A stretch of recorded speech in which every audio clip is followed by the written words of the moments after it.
di Taman Getsemani. Lalu sampailah Yesus dan murid-muridnya ke suatu tempat yang bernama Getsemani. Kata Yesus kepada murid-muridnya, "Duduklah di sini, sementara aku berdoa." Dan ia membawa Petrus, Yakobus, dan Yohanes sertanya. Ia sangat takut dan gentar. Lalu katanya kepada mereka, "Hatiku sangat sedih, seperti mau mati rasanya. Tinggallah di sini dan berjaga-jagalah." Ia maju sedikit, merebahkan diri ke tanah dan berdoa supaya sekiranya mungkin saat itu lalu daripadanya. Katanya, "Ya Aba, ya Bapa, tidak ada yang mustahil bagimu. Ambillah cawan ini daripadaku, tetapi janganlah apa yang aku kehendaki, melainkan apa yang Engkau kehendaki." Setelah itu ia datang kembali dan mendapati ketiganya sedang tidur. Dan ia berkata kepada Petrus, "Simon, sedang tidurkah engkau? Tidakkah engkau sanggup berjaga-jaga 1 jam? Berjaga-jagalah dan berdoalah supaya kamu jangan jatuh ke dalam pencobaan. Roh memang penurut, tetapi daging lemah." Lalu ia pergi lagi dan mengucapkan doa yang itu juga. Dan ketika ia kembali pula, ia mendapati mereka sedang tidur, sebab mata mereka sudah berat dan mereka tidak tahu jawab apa yang harus mereka berikan kepadanya. Kemudian ia kembali untuk ketiga kalinya dan berkata kepada mereka, "Tidurlah sekarang dan istirahatlah. Cukuplah, saatnya sudah tiba. Lihat, Anak Manusia diserahkan ke tangan orang-orang berdosa. Bangunlah, marilah kita pergi. Dia yang menyerahkan aku sudah dekat." Demikianlah sabda Tuhan. Terpujilah Kristus. Shalom, salam damai berkah dalam. Yesus mengajak muridnya ke Taman Getsemani, sebuah taman yang sunyi. Yesus cukup sering berdoa di taman ini. Murid-muridnya khususnya ada 3 orang, yaitu Petrus, Yakobus, dan Yohanes diajak serta untuk berjaga-jaga. Yang lainnya pada ditinggal agak jauh. Yesus berdoa. Tetapi ketika berdoa dan selesai berdoa, Yesus datang kepada murid-muridnya dan menemukan mereka masih tidur. Yesus berkata, "Berjaga-jagalah."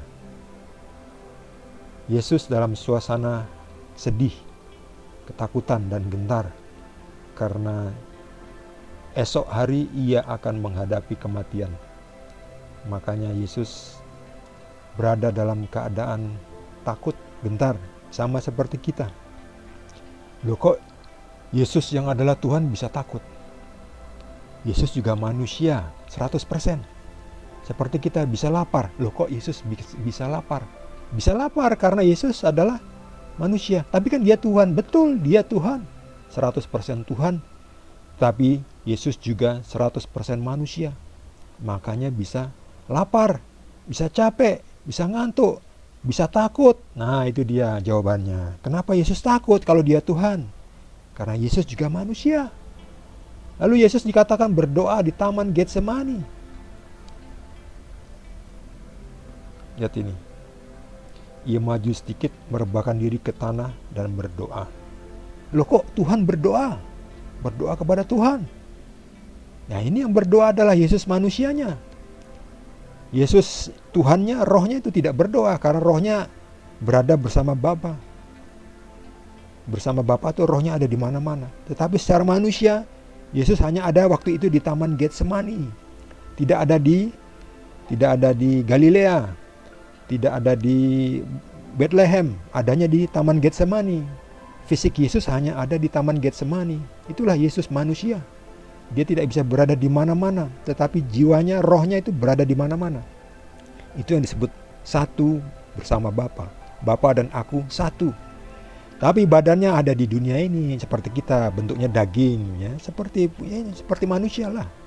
Bisa lapar, bisa ngantuk, bisa sedih, bisa gentar, bisa takut seperti ini ya. Jadi Yesus tuh Tuhan yang merasakan ketakutan manusia, gentar. Dia juga perlu berdoa. Artinya manusia itu perlu berdoa, berbicara, berkomunikasi dengan Tuhan. Nah, ingin menunjukkan bahwa Yesus adalah benar-benar 100% manusia. Dia berbicara seperti kita. Beda dengan Tuhan. Tuhan adalah roh. Dia berbicara dengan roh. Ya, ada bahasa roh. Tetapi untuk ngomong dengan manusia perlu bahasa manusia. Ya, Yesus secara manusia mengucapkan kata-kata. Tetapi secara roh, Yesus dan Bapa satu. Secara kemanusiaan dia takut dan gentar. Bagaimana tidak? Sebentar lagi Yesus akan ditangkap. Lihat ini. Ini seperti kata Yesus. Lihatlah, anak manusia diserahkan kepada orang-orang berdosa. Ini nih pasukannya yang disuruh oleh imam-imam kepala atas petunjuk tempat informasi dari Yudas. Mereka ini datang untuk menangkap Yesus karena Yudas tahu Yesus sering berdoa di Taman Getsemani. Yesus berdoa di Taman Getsemani. Murid-muridnya diajak, disuruh berjaga-jaga. Yesus juga butuh teman untuk berdoa seperti kita ya. Secara manusia butuh teman. Tapi temannya ini pada tidur, tidak tahan. Seperti kita ini, kebanyakan tidak tahan ngantuk. Meskipun dikatakan roh memang penurut, tetapi daging lemah. Roh memang penurut. Roh itu memang ingin selalu bersama Tuhan, berdoa, bersatu dengan Tuhan, tetapi daging ini ngantuk. Disuruh doa 1 jam saja, berjaga-jaga 1 jam, tidak tahan ya, ngantuk. Tapi kalau main handphone, ya 1 jam 2 jam nggak terasa, lewat. Akhirnya, sudah 3 kali, untuk ketiga kalinya, ia berkata kepada mereka, ya sudah, sekarang tidurlah sekarang, istirahatlah, tapi cukuplah, lihat, anak manusia diserahkan ke tangan orang-orang berdosa. Pasukan-pasukan ini sudah pada datang. Bangun, ayo kita pergi. Dia menyerahkan, aku sudah dekat. Yesus berdoa dan mendapat kekuatan dari Tuhan. Loh, kok Yesus mendapat kekuatan dari Tuhan? Ya, Yesus manusianya.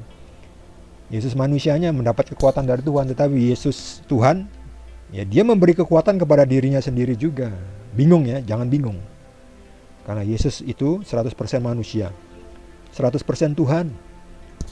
Buktinya manusia, dia itu tadi bisa takut, bisa lapar, bisa capek, ngantuk.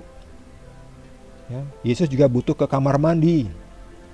Ya, butuh membersihkan diri ya. Habis makan, pergi ke jamban ya. Itu seperti kita manusia. Tapi Yesus juga Tuhan. Makanya dia bangkit dari mati. Dia tidak bisa mati terus begitu. Yang mati badannya, tapi kemudian dirinya yang adalah Tuhan membangkitkan tubuhnya. Tuhan membangkitkan Yesus. Ya, Yesus juga bersama Bapa ya. Jadi memang bingung memahaminya. Makanya jangan memakai cuma akal kita. Akal kita terbatas. Gak bisa memahami Tuhan yang begitu luas. Ya, makanya kita butuh iman. Kita percaya kepada yang bisa dipercaya. Jangan percaya kepada yang tidak bisa dipercaya. Percaya kepada Yesus itu tidak mengecewakan. Percaya kepada yang lain-lainnya ya. Tuhan-tuhan yang lainnya itu bisa mengecewakan.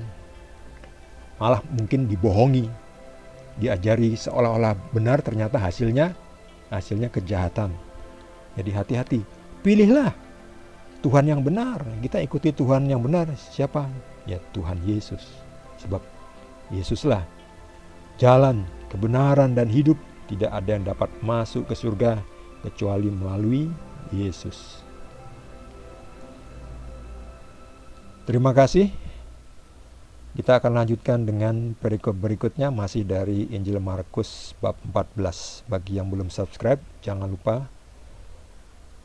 Tuhan Yesus memberkati kita semua.